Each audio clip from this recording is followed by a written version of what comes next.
সেটা তো আমরা তো এলআইসি থেকে লোন নিয়েই এটা কিনেছি। আর এটা তো আমরা তো এরকম ইল্লিগাল অ্যাক্টিভিটিস এগুলোর জন্য তো এগুলোর জন্য আমরা এটা দেইনি।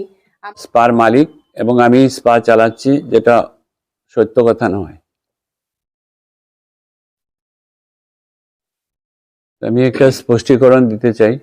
গত 3 দিন ধরে অনেকগুলা জিনিস যেটা দেখানো হচ্ছে ডিজিটাল প্ল্যাটফর্মে, সেটা সম্পূর্ণ সত্য নয়।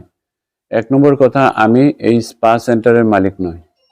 2 নম্বর কথা, আমার ওয়াইফ শর্মিষ্ঠা গুপ্ত ওই কমার্শিয়াল প্রেমিসেসের মালিক। এই প্রেমিসেসটা ভাড়া দেওয়া হয়েছে শ্রী রোহিত দেবনাথ ওরফে হীরক দেবনাথকে। উনি ভাড়া নিয়েছেন 8 সেপ্টেম্বর 2025। তো আমরা রেজিস্টার্ড এগ্রিমেন্ট করেছি। ওই এগ্রিমেন্টে সব কিছুই লেখা আছে, যেটা আমি দেখাবো। যেরকম স্পা সেন্টারের নামে এটা খোলা হয়েছে, সেলুন এবং স্পা সেন্টার, যেখানে অ্যাজ পার এগ্রিমেন্ট কোনো ধরনের অনৈতিক কাজকর্ম করা যাবে না। সেটা আমি আপনাদের সম্মুখে দেখাবো। যেরকম illegal activities, immoral activities, any kind of sexual activities, এগুলা যদি নিয়ে কোনো কমপ্লেন হয়, প্লাস ওমেন ট্রাফিকিং, এগুলা নিয়ে যদি কারো কোনো কমপ্লেন আসে, সাথে সাথে এটা টার্মিনেট করা হবে। আর যেটা টার্মস অ্যান্ড কন্ডিশনে লেখা আছে যে হীরক দেবনাথ এই স্পাটা খুলবে after getting approval from all competent authorities. ঠিক আছে? তো ওইগুলা মেনেই এই স্পাটা খোলার কথা। তো এই নিয়ে কোনো অভিযোগ এখন অবধি আমার কাছে আসেনি। যখন অবধি পুলিশ রেড হয় গত 25 জুন, তারপর আমরা মিডিয়া, ইলেকট্রনিক মিডিয়া এবং প্রিন্ট মিডিয়া থেকে জানতে পারি যে ওইখান থেকে 6 জন না 7 জন মহিলাকে উদ্ধার করা হয়েছে এবং পুলিশ অভিযান আরও কোনো স্পাতে চলছে, পাশের স্পাতে।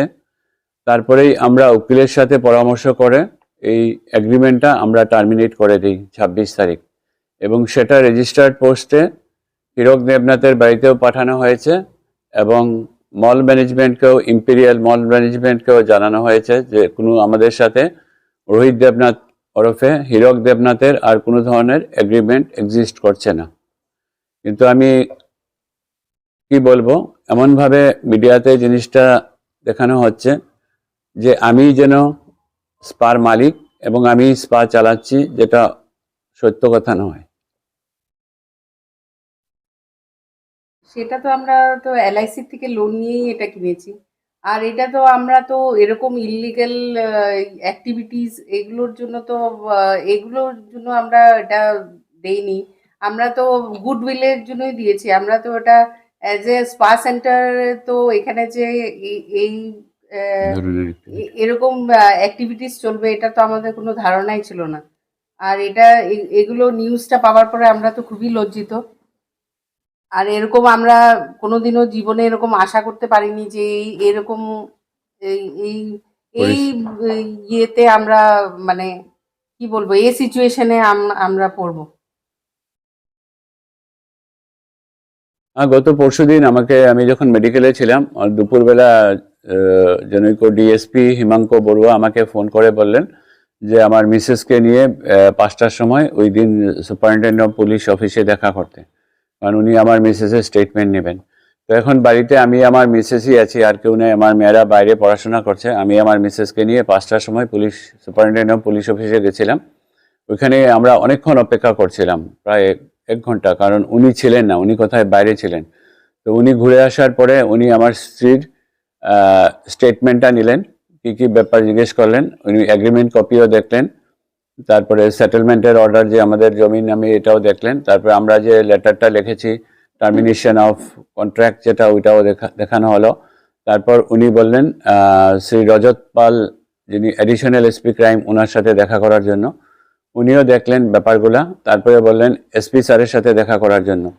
তারপরে আমরা এসপি স্যারের সাথেও দেখা করলাম। উনি ঠিকভাবেই বললেন, আমার মিসেসের সাথে ভালোভাবেই কথা বলেছেন আপনারা তো ভাড়া দিয়েছেন, বাকি তো আর কি করবেন।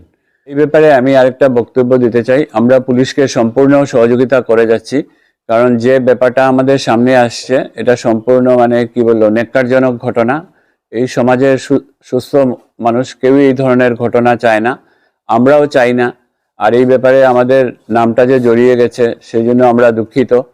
আমরা জনগণের কাছে বলছি যে আমরা এই ব্যাপারে ডাইরেক্টলি ইনভলভ নয়, যে কোনো কারণে আমাদের নাম জড়িয়ে গেছে আর আমরা পুলিশকে সম্পূর্ণ সহযোগিতা করব।